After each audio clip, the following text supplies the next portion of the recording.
mitondra ny fomba fijery ndry manolonina izay fanambarana nataon'ny FFKM omaly zay Andriamato Hontel Maraparany avy eo anivon'ny Escopole ity mpanao politika ity moa izay nanambara fa misy fetrany fahombiazan'ny fanelanelanana izay tanterahan'ny FFKM akoatr'izay dia nitondra ny fomba fijery manolona ny fanambarana sadeka ihany koa Andriamato Hontel Maraparany.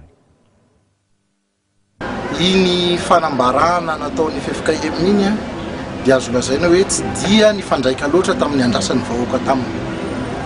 Raha izay dia manambara fa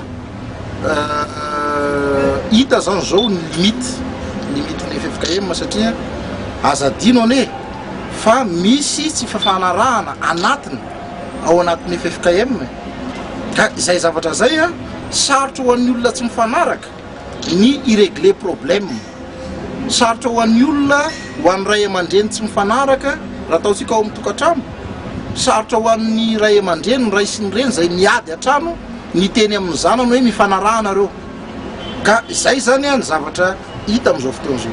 Ny tsapa zany amin'izao dia fantatra fa ny tondrozotra ihany ny vahaolana ny fanarahan'ny communauté internationale sy ny acteur politika malagasy ary ny FFKM dia manana andraikitra ao anatin'ny tondrozotra. Ka izahay mba tsy hanalavany krizy dia mieritreritra hoe alao andeha ny fampiarana an-tsakany sy andavan'ny tondrozotra dia atao amin'io volana mai 2013 io zany ny fifidianana filohan'ny republika. Karazana fialana mbola karazana inona moa zany